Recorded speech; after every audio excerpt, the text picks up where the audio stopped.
The beacon pulse arrived at Earth during an otherwise unremarkable Tuesday.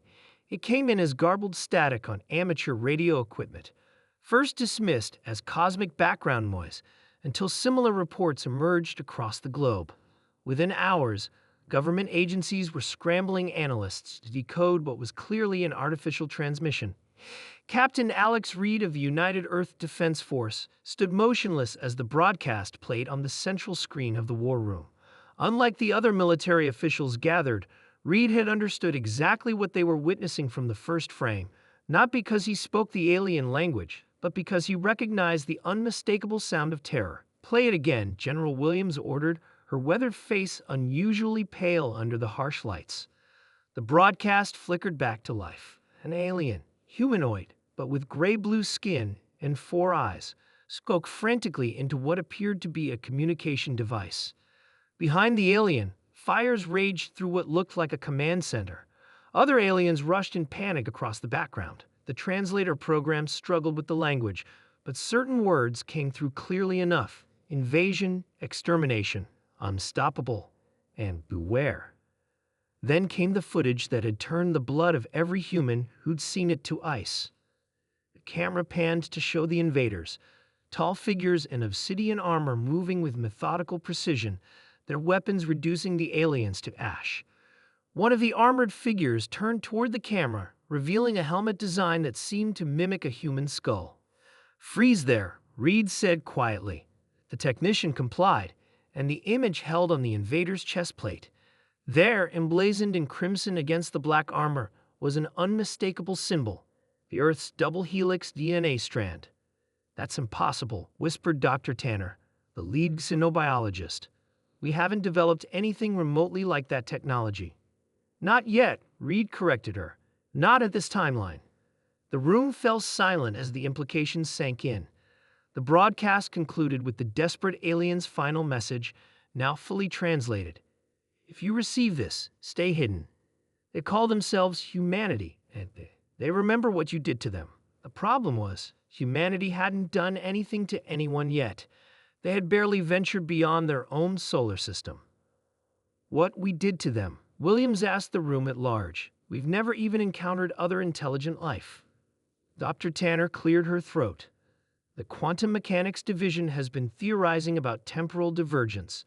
If we're looking at humans from an alternate timeline or future, then what could have possibly happened to turn us into that?" Reed finished. The answer arrived 3 days later.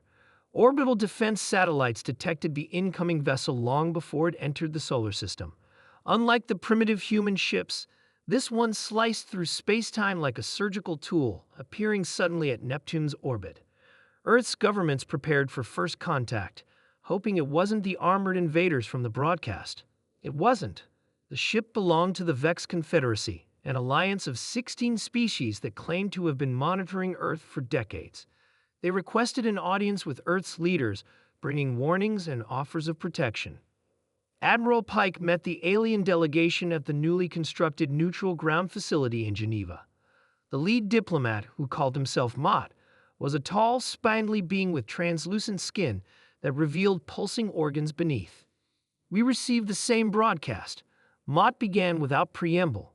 "It's authentic, a desperate warning from the Cygnus system, which fell 3 solar months ago to what appears to be your species." Pike maintained his composure. "We've barely reached Mars. Those aren't our forces." "Not in this timeline," Mott agreed, mirroring Reed's earlier assessment. "But the quantum signature is unmistakable. Something happens, or happened, that fractures your species' development path. In one timeline, you become that." "What could possibly drive us to such extremes?" Pike asked. Mott's inner organs darkened, a sign of emotional distress in his species. "That's why I'm here," he said, "to prevent it. The Confederacy believes the catalyst is imminent." Pike listened as Mott described the Confederacy's proposal. Humanity would accept limitations on its technological development and military capabilities, all while receiving the protection of Confederacy oversight. Human expansion beyond the solar system would be strictly regulated. "For our own good?" Pike asked, his voice deceptively mild. "For the galaxy's good," Mott corrected. What Mott didn't know was that Earth's intelligence agencies had already intercepted and decoded communications between his ship and the Confederacy's high command. The truth was far simpler than temporal divergence.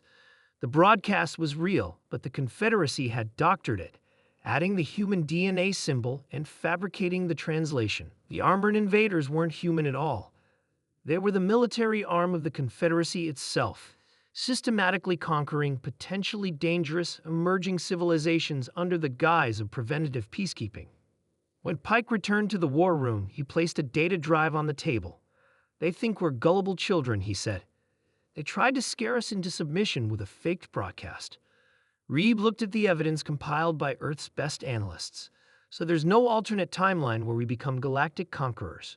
"No," Pike confirmed. "Just aliens trying to conquer us before we can defend ourselves." General Williams stood. "Then we should show them the error of their judgment." What the Confederacy had never understood was that while humanity wasn't yet the nightmare they had portrayed in their doctored broadcast, the capacity for such darkness existed within them, dormant until threatened. By attempting to manipulate humans with fear, they had awakened something far worse than their fictional future oppressors. 1 week later, the Confederacy diplomats returned to their ship, believing they had successfully intimidated Earth into compliance. They never realized that during their stay, human operatives had planted quantum-entangled devices throughout their vessel. As the alien ship departed Earth orbit, Captain Reed transmitted a single command code.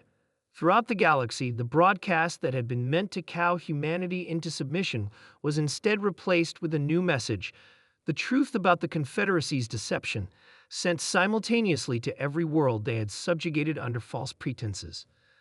The rebellion that followed was swift and merciless. The Confederacy hadn't just underestimated humans, they had gifted them allies across the stars.